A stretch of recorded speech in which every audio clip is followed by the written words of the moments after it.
মক্কায় মসজিদে হারামে এসে জীবনের একটি বারের মতো যে হজ ফরজ হয়, সে হজ আদায় করার পর যদি আপনার জীবনের টার্নিং পয়েন্ট না হয়, তাহলে আপনার জীবনের মোড় কখন ঘুরবে? আর আমাদের খুব দুর্ভাগ্যজনক একটা পরিস্থিতি আমি প্রতি বছর দেখতে পাই, সেটা হলো আমাদের হাজিরা মিনাতে আরাফাত থেকে ফিরে এসে 10 তারিখে তওয়াফ সাই করে মিনা যে তাঁবুতে উপস্থিত হওয়ার পর ফিল হয় যে আমরা জান্নাতে ঢুকে গেছি।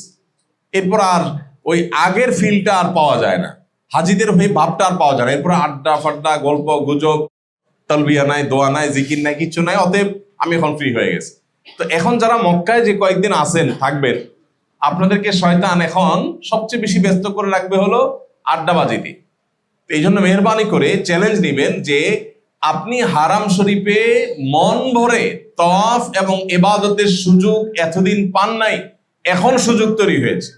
এখন একটা তওয়াফে যে স্বাদ, যে তৃপ্তি, যে দোয়া আপনি করতে পারবেন, এতদিন সেটা পারেন নাই। কারণ এখন আস্তে আস্তে প্রতিদিনই মানুষ কমবে, বাড়বে না। এবং এই সুযোগটাকে আপনি যদি কাজে লাগাতে না পারেন, তাহলে এর চাইতে দুর্ভাগ্যের জিনিস আর কিছু না। যারা এখানে থাকবেন ইনশাআল্লাহ, দিনে যদি একটা তওয়াফ না হয়, তাহলে আপনি নিজের কাছে নিজেকে অপরাধী মনে করবেন। শরীয়ত আপনার জন্য ফরজ ওয়াজিব করে নাই, কিন্তু নিজের প্রতি নিজে আবশ্যক করে নেবেন যে আমি অবশ্যই একটা তওয়াফ দিনে যেন করতে পারি। সেটা ফজরে হোক, জোহরে হোক, আসরে হোক, মাগরিব হোক, এশায় হোক, তাহাজ্জুদে হোক। তাহাজ্জুদের সময় আপনি যদি তাহাজ্জুদের সময় দোয়া কবুল হয় ভোর রাত, ওই সময় যদি আপনি তওয়াফে থাকেন, তাহলে তওয়াফে দোয়া কবুল হয়। আবার তাহাজ্জুদ এমনি তো পারেন না ভিড়ের কারণে, তখন তো ভিড় কমবে। সো এই সুযোগটা আমরা পরিপূর্ণভাবে কাজে লাগাবার চেষ্টা করবো। আল্লাহ আমাদেরকে তৌফিক দান করুন। আল্লাহ বলছেন কোরআনে যে তোমরা সেই নারীর মতো হইও না যিনি তার প্রফেশনাল অংশ হিসাবে দড়ি পাক দিতে থাকেন সারাদিন পাক দিয়ে বিশাল দড়ি তৈরি করেছেন। তৈরি করার পর দড়িটা কমপ্লিট যখন হয়ে গেল, এখন কাজ হলো দড়িটার মাথায় গিরা দেওয়া। গিরা দিয়ে ফেললে তাহলে পাকগুলো থেকে যাবে। তো তোমরা সেই নারীর মতো হইও না যেই নারী সারাদিন দড়ি পাক দিয়ে গিরা না দিয়ে দড়িটা ছেড়ে দেয়। কথা কি বোঝাতে পারছি? আপনি এখানে আল্লাহ তাআলা যতটুকু তৌফিক দিয়েছেন, টুটাফাটা আমল করেছেন, ভাঙা চোরা ভুল ভালো মিলিয়ে আপনি আমল করেছেন।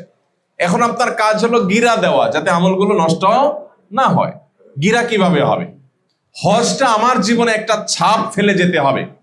আমার জীবনে যদি ছাপ ফেলে যায়, আমাকে যদি পরিবর্তন করে, আমার ভেতর জগতে যদি পরিবর্তন আসে যে আমি আল্লাহর ঘরে হাজির হয়ে আল্লাহর সাথে তওবা করেছিলাম, আল্লাহ তুমি গুনাহ মাফ করো, আমি এখন থেকে সঠিক পথে চলবো, আমি সেই কথা রক্ষা করার জন্য যদি চেষ্টা করি এবং সেই রুটে আমি থাকতে পারি, তাহলে আমি আমার হজের পর গিরা দিয়ে দিলাম। আর যদি আমি এরপরে আবার যেই লাউ সেই কদু হয়ে গেলাম, তাহলে গিরা আমি পাক দিয়া রশি ছেড়ে দিলাম, আবার আগের মতো হয়ে যাবে। ওই পাকগুলো কোনো কাজে আর লাগবে না। এই জন্য ভাইয়ের আমার, এখন সময় হলো নিজেকে পরিবর্তন করার জন্য সংকল্প করার। আমি আপনাদের কাছে করজোড় করে বিনতি করি, একজনকে যদি আমি পেতাম, হাতে পায়ে ধরে বলতাম আল্লাহর ওয়াস্তে জীবনের অবশিষ্ট অংশটা আল্লাহকে দিয়ে দেন। আমরা এখানে কেউ ছোট বাচ্চা নই।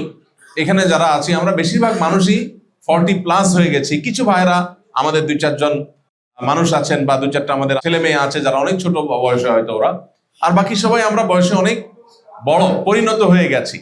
আমাদের জীবনের ক্রিম টাইম ইতিমধ্যে আমরা পার করে চলে আসছি ভাইরা। ক্রিম টাইম শেষ, যৌবন, তারুণ্য, কৈশোর আমরা পার করে আসছি। এখন মানুষের জীবনের পরিবর্তনের জন্য একটা টার্নিং পয়েন্টের দরকার হয়। প্রিয় ভাই আমার, প্রিয় বোন আমার, মক্কায় মসজিদে হারামে এসে জীবনের একটি বারের মতো যে হজ ফরজ হয়, সে হজ আদায় করার পর যদি আপনার জীবনের টার্নিং পয়েন্ট না হয়, তাহলে আপনার জীবনের মোড় কখন ঘুরবে? আর এরপরে আর কখন ঘোরার জন্য আপনি অপেক্ষা করবেন? আল্লাহ বলেছেন আল্লাম ইয়ানিল্লাযীনা আমানু আন তাখশা কুলুবুহুম লিযিকরিল্লাহ, যারা ঈমান এনেছে তাদের অন্তরটা আল্লাহর ভয়ে বিগলিত হওয়ার সময় কি এখনো আসে নাই? ও ভাই, মক্কায় আসার পর, হজ করার পর বাইতুল্লাহর সামনে দাঁড়িয়ে কি আপনি আল্লাহর সঙ্গে প্রতিশ্রুতি দিয়ে আপনার জীবনের রশির মাথায় গিরা দিয়ে এটাকে ফিক্সড করে ফেলার সময় এখনো আসে নাই? মনে রাখবেন, শয়তান আপনাকে ভুলিয়ে রাখবে যে হজ শেষ হয়ে গেছে, এখন ফেসবুকে, ইউটিউবে আবার ডুব দাও, এগেইন কাম ব্যাক করো তুমি আমার সেই জগতে, আবার তুমি ভুলে যাও। প্লিজ নিজেকে পরিবর্তন করার সংকল্প করি। আমাদের প্রত্যেকটা মানুষের পরিবর্তন করার মতো ইস্যু আছে। আমি আমার কথা যদি বলেন, আমি প্রত্যেকটা তওয়াফে, প্রতিটা সময় আমার 4-5টা পয়েন্ট বলে বলে আল্লাহর কাছে আমি বলি, আল্লাহ আমার এই বদ অভ্যাস আছে, আল্লাহ আমি জানি আমার এই দুর্বলতা আছে, আপনি আমাকে সংশোধন করে দেন। মানুষ বলে স্বভাব চেঞ্জ হয় না, আল্লাহ আপনার কাছে না বলতে কিছু নয়, আপনি সব পারেন। আপনি পাহাড়কে মাটি করতে পারেন, মাটিকে পাহাড় করতে পারেন, সাগরকে শুকাতে পারেন, শুকনা জায়গাকে সাগর বানাতে পারেন। আপনি রাতকে দিন করেন, দিনকে রাত করেন। আপনি মৃত ডিম থেকে জীবন্ত মুরগি বের করেন, আর জীবন্ত মুরগি থেকে মৃত ডিম বের করেন। আল্লাহ আপনার দ্বারা অসম্ভব বলতে কিছু নাই, আপনি সৃষ্টিকর্তা।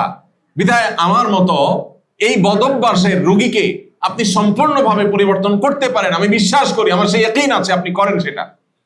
আল্লাহ, মানুষের তো চাওয়ার বিভিন্ন জায়গা থাকে, অপশন থাকে। এক জায়গা না পেলে আরেক জায়গায়, ব্যাংকে টাকা নেই তো ধার করতে পারে। আমার তো আর অপশন নাই আল্লাহ, আপনি ছাড়া আর কোনো অপশন নাই। আমাদের আর কোনো রব নাই, আর কোনো আল্লাহ নাই, আর কোনো খোদা নাই।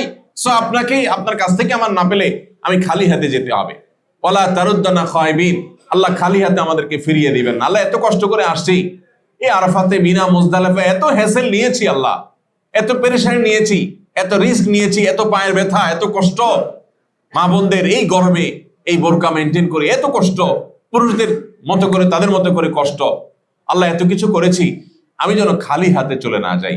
আমি যেন সেই রশি পাক দেওয়া মানুষের রশির গিরা খোলা রেখে ছেড়ে দেওয়ার মতো আবার আসল বা পুরাতন জায়গায় ব্যাক করার মতো না হই। ভাইরা আমার, আপনি আল্লাহকে কাবার সামনে তওয়াফের মধ্যে আল্লাহকে বলেন, আল্লাহ আমাকে পরিবর্তন করে দাও, আমি পরিবর্তন হতে চাই, আমার উপার্জনে ভেজাল আছে, আমি আর চাই না, আমি ব্যাক করতে চাই। আল্লাহ, আমার আচরণে ভেজাল আছে, আমার আচরণটা ত্রুটিপূর্ণ, আমি রেগে যাই, আমি বদমেজাজ হই, মুখ খারাপ হয়ে যায়, আমি আমার স্ত্রীর প্রতি খারাপ আচরণ করি, আমার হারাম সম্পর্ক আছে, অবৈধ সম্পর্ক আছে, আমার চরিত্রের মধ্যে ত্রুটি আছে। আল্লাহ, আমি ঠিক হতে চাই বাট হতে পারি না। এমন মানুষ খুব কম আছে। কুল্লু মৌলুদিন ইউলাদু আলাল ফিতরা, নবীজি বলেছেন প্রত্যেকটা মানুষ ফিতরাতের উপরে জন্মগ্রহণ করছে। এমন মানুষ খুব কম আছে যে ভালো হতে চায় না, সবাই ভালো হতে চায়। শয়তান, আমি বারবার যেটা বলি, আষ্টে পৃষ্ঠে আমাকে বেঁধে ফেলেছে। আপনার কোনো প্ল্যান নাই, কিন্তু আপনার জন্য যে শয়তান বরাদ্দ আছে তার প্ল্যান আছে। সে জানে আপনি হজ করতে এসেছেন, সে জানে এখানে এসে আপনার দিলটা বিগলিত হয়েছে, সে জানে এখানে আপনি পরিবর্তন হতে এসেছেন। পরিবর্তন যেন হতে না পারেন তার জন্য তার ছক আছে। আপনি দেশে যাওয়ার সাথে সাথেই ব্যবসা বাণিজ্য সব উল্টো পাল্টা, অফিসে গিয়ে দেখলেন সব ঝামেলা তৈরি হয়ে গেছে, আপনার মেজাজ বহুত গরম হয়ে যাবে, বহুত ব্যবসা লস হয়ে গেছে। এখন 2 নম্বর পথে যাওয়ার জন্য আপনার মন আকুপাকু করতে থাকবে, খারাপ সঙ্গ আপনি পাবেন। এয়ারপোর্ট থেকে হতে পারে, বিমান থেকে হতে পারে, আরো আগে হতে পারে। আপনার হজকে নষ্ট করার জন্য বহু পরিকল্পনা শয়তান করেছে। দুঃখজনক বিষয় হলো যে আমাদের কোনো পরিকল্পনা নেই। এই জন্য ভাই, আমি আপনাদেরকে এক্সট্রিমলি রিকোয়েস্ট করব, নাম্বার 1, আপনি এখানে তওবা করেন, জীবন পরিবর্তনের তওবা। জীবন পরিবর্তনের তওবা করা যাবে তো ইনশাআল্লাহ? এরপরে স্টেপ নিতে হবে পরবর্তী জীবনে সেই তওবা ধরে রাখার। স্টেপ নেওয়ার পাশাপাশি আল্লাহর কাছে দোয়া করে মঞ্জুর করাইতে হবে যে আল্লাহ, হজের আগের জীবন আর হজের পরের জীবনের মধ্যে যেন স্পষ্ট পরিবর্তন থাকে, তাহলে সেটা হজ্জে মাবরুর হিসেবে কাউন্ট হতে পারে, আলামত হিসাবে বিবেচিত হতে পারে। এর জন্য 1 নম্বর কাজ হলো আল্লাহর কাছে চোখের পানি ফেলে দোয়া করা, যেটা এখানেও করব, হজের পরেও করব ইনশাআল্লাহ। নাম্বার 2, দ্বীনি পরিবেশ বজায় রাখা। এটা যে কত গুরুত্বপূর্ণ সেটা বলার অপেক্ষা রাখে না। আপনার যে সার্কেলটা আপনাকে দ্বীনের পথে বাধা হয় সেটাকে কাট করে দিবেন, কার জন্য? আল্লাহর খাতিরে। আর যেই সার্কেল আপনাকে দ্বীনের পথে চলতে সহায়তা করে আপনি তার সাথে সুসম্পর্ক করবেন। ঠিক আছে না ইনশাআল্লাহ? এই জন্য ভাই, হজের পরে আমরা এখন এটা কবুল হওয়ার দোয়া করব।